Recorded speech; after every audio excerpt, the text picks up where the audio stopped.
aí, meus amores, mais uma vez no Camarim com Camila Cléo. E tenho o imenso prazer de trazer novamente Rafael Grubizic. Não sei se vocês se lembram, mas ele já foi um convidado meu no passado, Rafael. É um prazer tê-lo aqui comigo. Ele nos falou sobre hipnoterapia na última vez, não foi, Rafael? Isso mesmo, Camila. O prazer é todo meu de estar aqui de novo nesse nosso bate-papo aqui, bem informal, com o grande objetivo de esclarecer algumas dúvidas e passar um pouco do conhecimento que eu sei, que eu conheço, para o pessoal que te acompanha nas redes sociais. Hoje nós conversamos aqui que nós falaríamos sobre o quociente emocional, não é isso, Rafael? Isso. Principalmente para as pessoas que estão nas redes sociais. Como aumentar o seu potencial de acordo com o seu quociente emocional. É isso, Rafael? Isso, mais ou menos isso aí, Camila. Eu acho que o programa de hoje, esse bate-papo de hoje, vai valer tanto para quem trabalha com a internet na publicação de imagens e de conteúdos, como para também quem recebe, quem capta todas essas informações.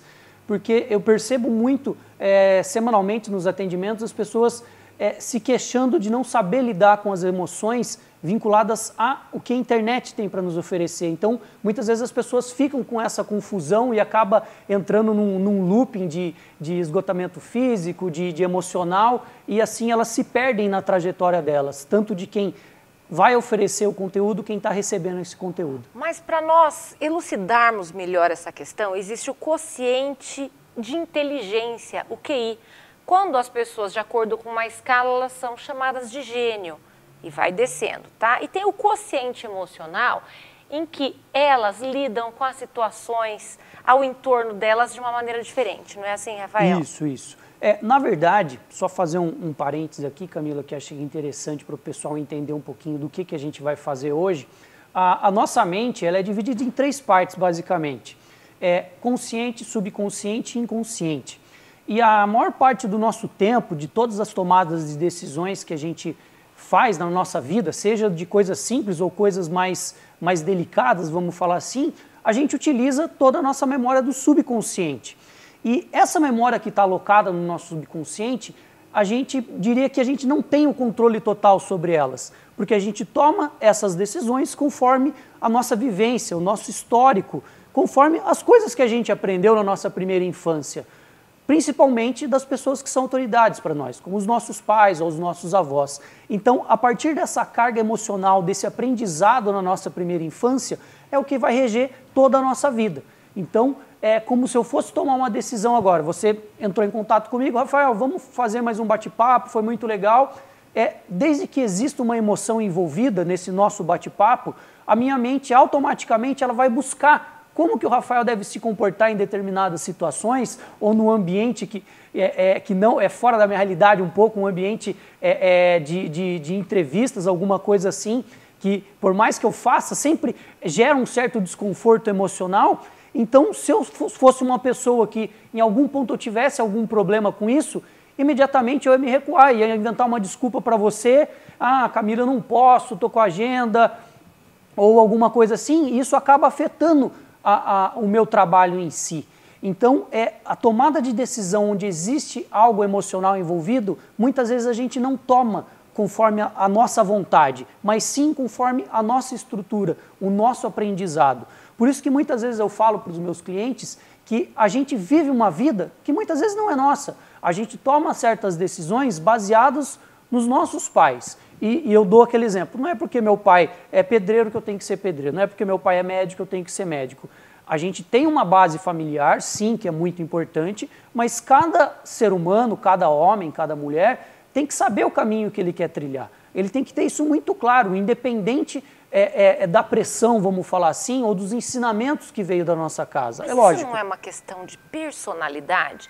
Por mais que nós tenhamos muito material genético dos nossos, às vezes a nossa mãe é expansiva e nós não somos. Nosso pai é extremamente tímido e nós não somos expansivos. Isso não é genético, né? A forma como nós lidamos com as situações. A questão genética, Camila, é algo muito mais... Eu enxergo, pelo menos no meu ponto de vista, com o conhecimento que eu tenho até hoje, é muito mais abrangente, não é tão simples assim. Tem um fator genético? Tem. Tanto de questão de personalidades, como questões de doenças, tudo isso. Tem a questão genética. Mas eu enxergo muito mais como uma questão de aprendizado emocional. Porque a partir do momento que é comprovado cientificamente que existem estímulos neurosensoriais a partir dos 3 meses de gestação, ainda dentro da barriga da minha mãe, quer dizer que existe muito mais do que genética envolvendo. Se a minha mãe passou por uma gestação conturbada, uma gestação que ela não queria, sofreu algum tipo de abuso físico, emocional, toda essa carga emocional que a minha mãe sofre, imediatamente passa por mim quando criança, por todos nós. Aquela expectativa que tinha muito antigamente, né? Que o homem sempre gostaria de ter um filho homem para ajudar nos afazeres, na responsabilidade e tal. E existia uma preferência, vamos falar assim, pelo filho do sexo masculino. E quando vinha a menina, existia uma decepção muito grande que era colocada em cima daquela criança.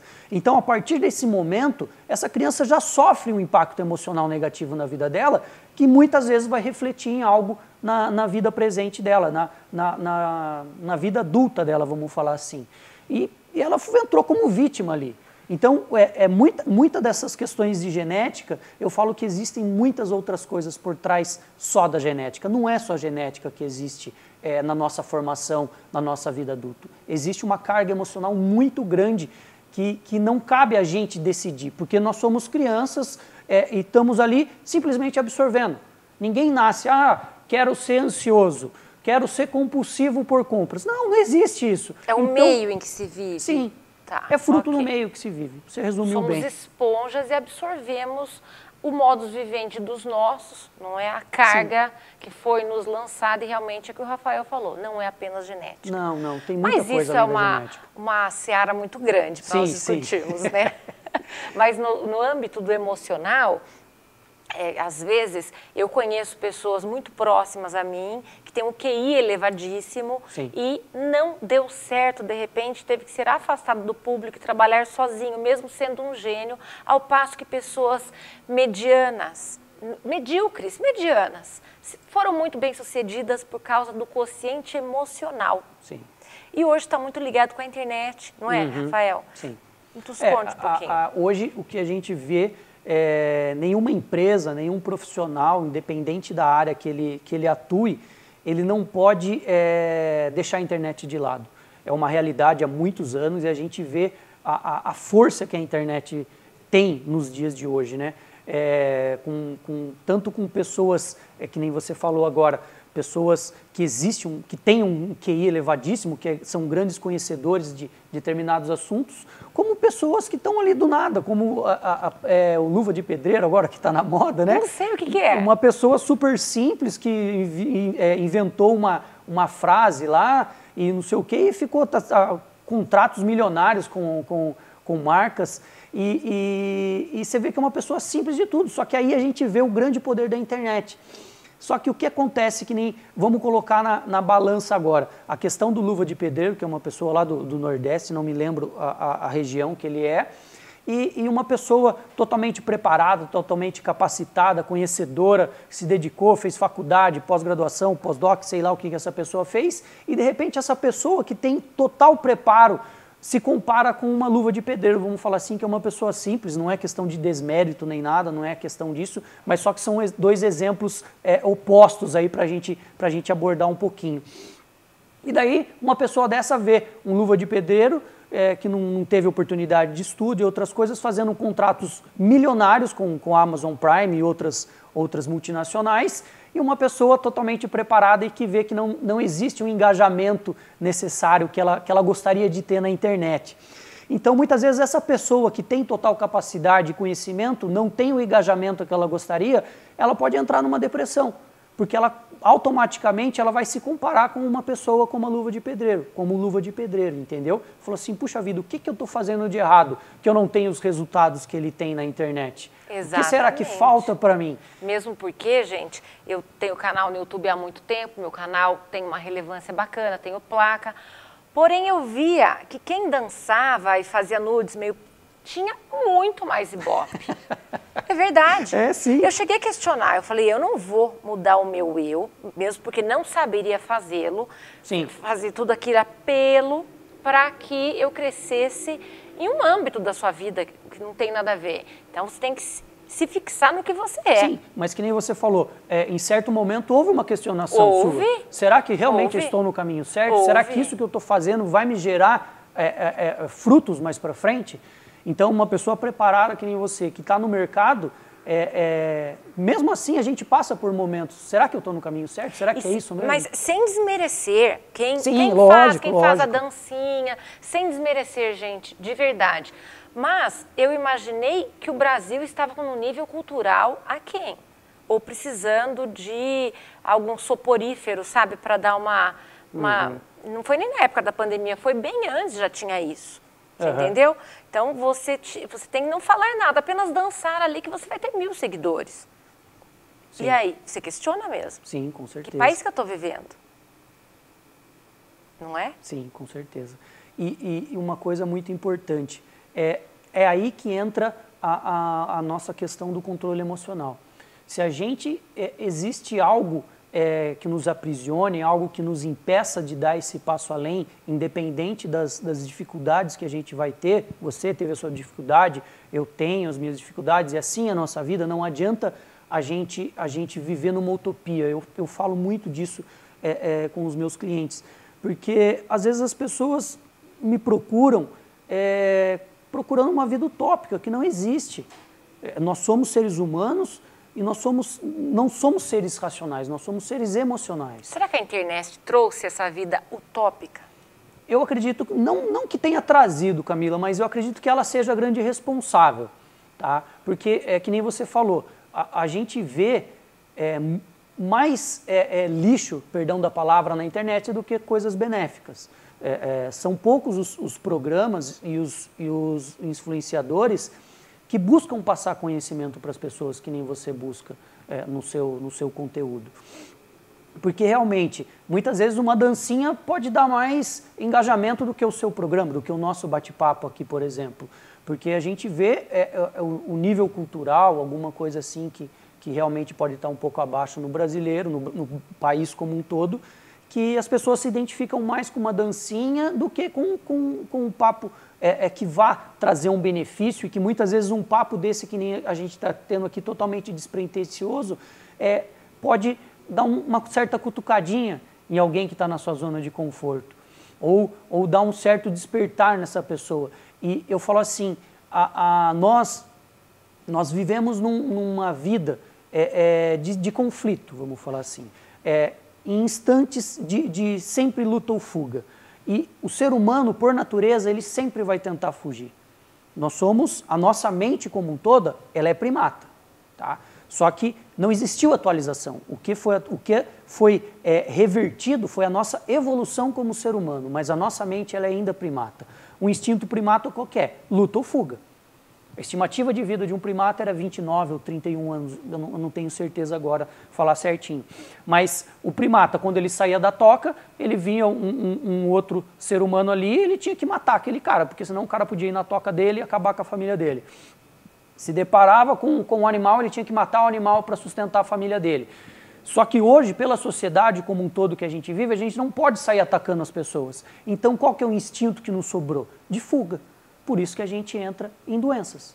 Mas, daqui a pouco, no próximo bloco, o Rafael nos contará um pouquinho mais de como ele elucida os seus pacientes, os seus clientes, de acordo com esse medo, essa fuga que eles têm diante de tudo que nós estamos vivendo hoje, como seres pensantes, né? Não Sim. mais na era paleozoica e neolítica. Daqui a pouco.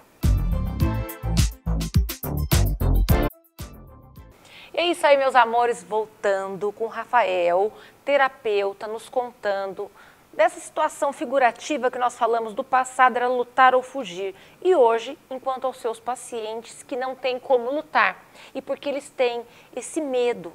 Então, essa fuga, como é que é isso, Rafael? Conte-nos mais. Isso, Camila. A grande questão é, que nem eu estava falando, por nós termos que fugir das coisas que nos incomodam hoje em dia, e por mais que aquilo seja algo benéfico para a nossa vida, para a nossa profissão, por exemplo, a gente tem sempre esse instinto de fuga. E muitas vezes essa fuga que é necessário para a nossa mente, ela nos constrange, nos machuca e isso acaba gerando algum distúrbio emocional, que é aí onde eu trabalho. Eu não trabalho com as dificuldades que a pessoa tem nos dias de hoje. Por exemplo, pego um paciente que tenha dificuldade de se expressar ou tenha muita vergonha, alguma coisa assim, como eu tive. Eu passei por um processo terrível, como eu me formei, que eu não conseguia. Eu colocava um telefone na minha frente e simplesmente travava.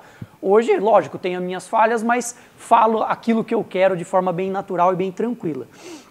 Mas o que eu me importa, assim, qual que é o grande pulo do gato, vamos falar assim, do processo terapêutico que eu trabalho? É simplesmente identificar essas emoções, essas dores latentes em cada pessoa. A partir daí eu aplico o meu processo terapêutico. Eu não me importo, vamos falar assim, se a pessoa é ansiosa, depressiva, compulsiva, porque atrás de todos esses distúrbios sempre vão existir dois pontos fundamentais que onde eu trabalho e aí sim eu me preocupo. Primeiro, a emoção envolvida por trás desse ponto e o segundo, com quem que essa pessoa aprendeu na primeira infância dela. Claro, mas seria para ela adentrar ao mundo de oratória ou de internet ou simplesmente para ela lidar com o ser humano mais próximo dela? Sim, na verdade é uma consequência, tá? Vamos falar que uma pessoa, que nem a gente está nesse tema, de uma pessoa que tem dificuldade de se expor, tá? E como toda empresa tem que estar na internet hoje em dia para alavancar os seus negócios, essa pessoa precisa se expor de alguma forma. E se ela tem essa dificuldade, ou um diretor que tem uma dificuldade de fazer uma reunião e passar para a sua equipe as funções necessárias que cada pessoa precisa desempenhar dentro da empresa, a gente busca essa emoção, essa sensação negativa que existiu, que ele aprendeu, na verdade, na sua primeira infância. E a partir desse momento, a hipnose em si é um processo natural da nossa mente, não existe mística alguma, não tem nada a ver com questão de religiosidade também, eu gosto de deixar isso claro. A hipnose é um processo terapêutico, onde eu me baseio através da neurociência e a gente ressignifica esses momentos de dores na vida da pessoa. E a partir do momento que a gente dá um novo entendimento, ressignifica essas passagens, quando a mente dela for consultar esse aprendizado, não vai ter mais essa dor. A gente não apaga passado, não existe isso. Vai continuar essa passagem na minha vida, lá no meu passado, mas ela não vai me atrapalhar a ponto de eu não conseguir desempenhar aquilo que realmente eu quero nos meus dias atuais. Mesmo porque muitos de vocês não lidam com a internet, mas vocês têm que lidar com pessoas, têm que falar, Sim. fazer uma reunião de empresa, conversar com o seu superior, mostrar relevância do que você está fazendo junto ao seu subalterno. Se você não tiver um posicionamento, e é um momento que a pessoa começa a suar mesmo, né? Só de ter uma reunião numa empresa, não é, Rafael? Sim. Quem tem esses traumas Já atendi fatídicos. vários casos, agora o que veio na minha cabeça é uma advogada, ela trabalhava num escritório conceituado e, na verdade, ela era bacharel, né? Ela tinha terminado a graduação e daí todo advogado tem que prestar a prova da ordem. E era uma garota prodígio lá, muito capacitada, muito esperta, só que ela tinha repetido 3 vezes no exame da ordem já. E ela falava assim, Rafael, eu vou fazer o exame da ordem, eu tenho um calafrio, dá um branco na minha cabeça e não vai. Eu chego lá, não consigo fazer a prova e reprovo. Em terapia, nós identificamos que ela passou por algumas situações com o pai dela, onde o pai dela menosprezava ela. A menina burra, o que essa menina vai fazer do futuro? E isso, de certa forma, a mente dela protegeu ela, com a seguinte mensagem que ela mesma me falou. Se você passar no exame da ordem, você vai ser responsável por processos e isso vai te trazer malefícios. Então, a nossa mente, ela sempre tenta nos proteger. Só que ela não tem a capacidade, Camila, de saber o que realmente é bom e o que é ruim para mim. Ao mesmo ponto que ela não sabe o que é real e o que é imaginário.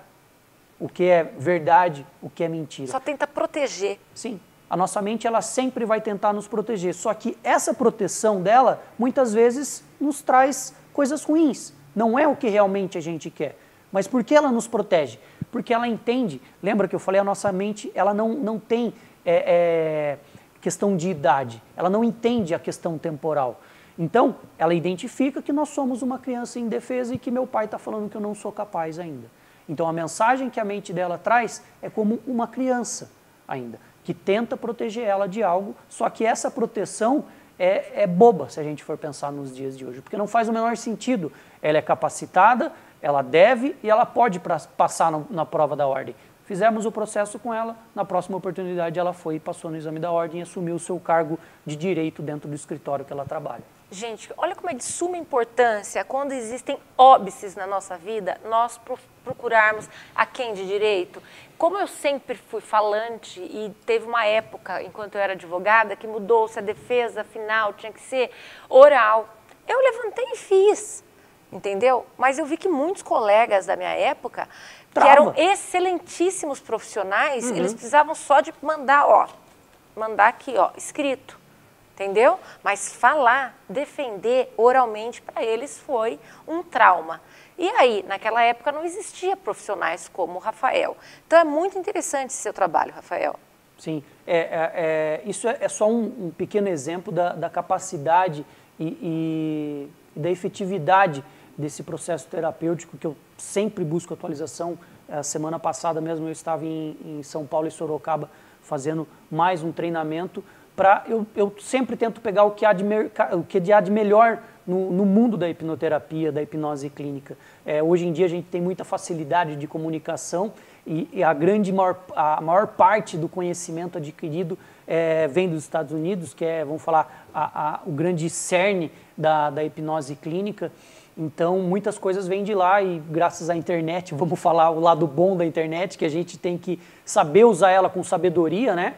E isso chega rapidamente para a gente no Brasil e já são instalados certos centros e eu sempre procuro estar o mais atualizado possível desse mercado para eu poder atender da forma mais justa as pessoas que me procuram e que precisam de ajuda.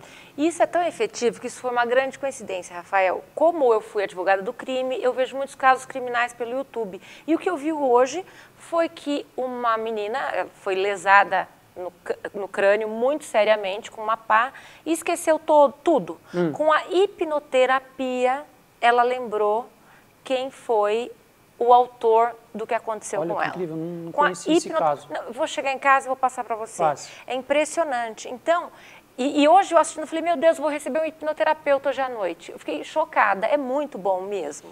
Sim, porque o que acontece? Não é nem uma questão de lembrança, tá? Eu falo assim que existe uma memória escondidinha lá. E através do sentimento que provavelmente foi despertado nessa vítima, que existe uma emoção nela, independente dela lembrar ou não, sempre existe uma emoção associada. E através dessa emoção, ela foi reviver esse momento de dor para ela, no caso, dessa tentativa de homicídio. Foi uma tentativa, né? de homicídio. Então, realmente é uma ferramenta fantástica e que eu acredito que no Brasil a gente é muito cru ainda, as pessoas, infelizmente, Camila, me enxergam assim, vamos falar como a última das opções, sabe? Por quê? Eu não sei se existe muita mística em questão da hipnose em si, mas a gente tem alguns contatos fora do país e lá é diferente da nossa cultura, é uma questão cultural aqui no Brasil das pessoas tentarem resolver os seus problemas nas farmácias. Né? Tô com ansiedade ou depressão. Ela vai e compra um antidepressivo, só que o antidepressivo ele não vai resolver o problema. Ele vai mascarar, muitas vezes eu não sou contra medicamento, deixar bem claro isso, tá?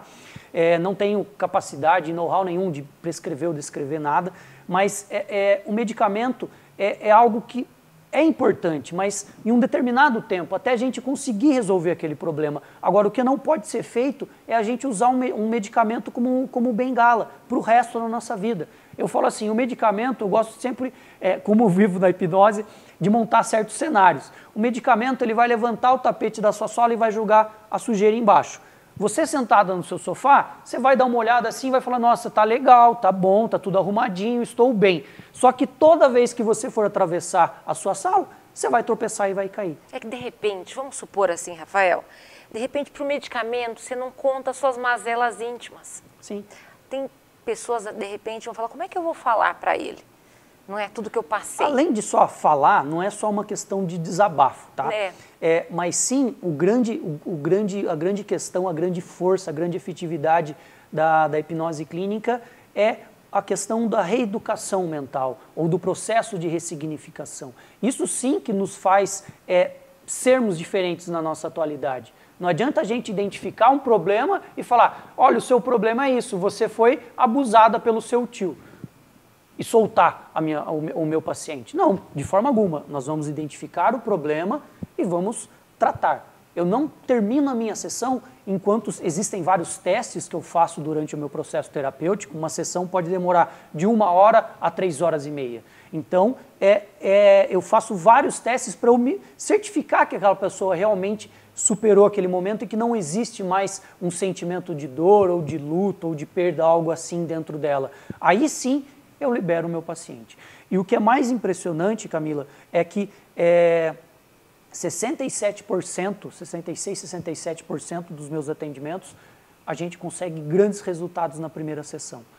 Na segunda sessão, eu trabalho sempre com 2 sessões. Uma sessão, depois de 30, 40 dias. Por que eu dou esse tempo? Para a pessoa se jogar, para a pessoa viver, para a pessoa se testar, para ver como é que ela vai se comportar nas dificuldades do dia a dia. E depois desse prazo, eu entro em contato com ela e ela volta para a gente fazer um retorno. Onde 67% das pessoas, nesse retorno, elas simplesmente conversam comigo e pontua. A gente faz uma evolução do quadro dela. E essa parte restante a gente faz uma nova terapia, e aí eu pulo para 89%, 88% que a gente elimina esse sentimento ruim que essa pessoa carregava dentro dela, você entendeu? Por ser uma ferramenta muito poderosa e de grande impacto emocional. É justamente por causa desse impacto emocional que a gente consegue reverter o quadro desse sentimento ruim que ela carregava.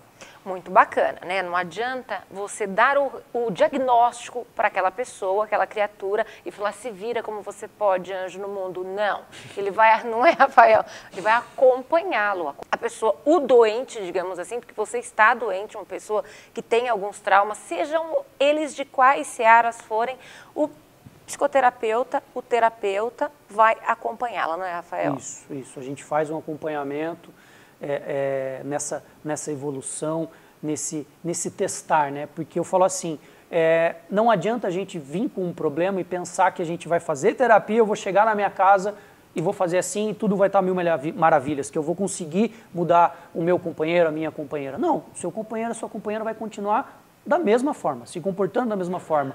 O seu chefe na empresa vai estar te perseguindo, vai estar se comportando da mesma forma. As dificuldades do mundo vão continuar as mesmas. O que muda é o olhar, a sua interpretação sobre o mundo externo, sobre a sua interpretação sobre a sua vivência como um todo. E isso nos traz um conforto e uma outra interpretação, onde as coisas continuam da mesma forma, mas a nossa leitura sobre a nossa vida muda. E isso basta para a gente ter uma melhor qualidade de vida. Gente, o papo aqui, de verdade, iria, noite adentro, aqui, pautinho, os meninos mandando cortar, mas, Rafael, eu tô sabendo que você tá com uma coisa bem bacana, que é sobre as gestantes. Conte pro pessoal, apenas uma palhinha, não dê spoiler, porque eu quero que você volte para falar apenas disso, antes de nos despedirmos. Isso. Como eu falei, eu estava em treinamento esses dias atrás com uma grande novidade, que é o programa Talk to Your Baby, que foi idealizado pelo meu mentor, Felipe Feliciano, que me acompanha há muitos anos, trazendo sempre novidades, e ele desenvolveu esse Talk to Your Baby, que nada mais é, Camila, do que um processo terapêutico voltado para as gestantes, onde ela vai ter a grande oportunidade de sentir e de ter um certo diálogo com o seu bebê ainda dentro do ventre materno. É algo maravilhoso, algo que emociona quem está passando pelo processo, quem faz o processo, e as gestantes, pelo que eu pude ver e atender essas semanas, foi algo muito forte, muito impactante na vida delas, onde eu espero que elas continuem tendo uma gestação ainda melhor do que elas vêm tendo. Só o hipnoterapeuta pode fazê-lo? Sim, sim. Não percam por esperar, gente. Em breve quero trazer o Rafael para nos contar sobre isso. Acho que as futuras mamães vão estar impacientes. E é isso, meus amores. Rafael, foi um prazer imenso tê-lo comigo novamente e espero tê-lo de novo em breve com esse novo assunto. Imagine, Camila, o prazer foi todo meu. Mais uma vez, um papo super agradável, que o tempo passa assim muito rápido, mas espero que as pessoas possam ter entendido um pouquinho do nosso bate-papo, do nosso propósito aqui, e fico à disposição para uma próxima oportunidade para a gente conversar mais sobre essa questão das gestantes. Com certeza. E caso queiram acompanhar o Rafael, aqui a rede social dele, ele sempre coloca feedback de paciente com ele. É muito legal para vocês virem, saberem quem ele é. Tá bom, meus amores? Um forte abraço, fiquem todos com Deus e até o próximo programa. Tchau!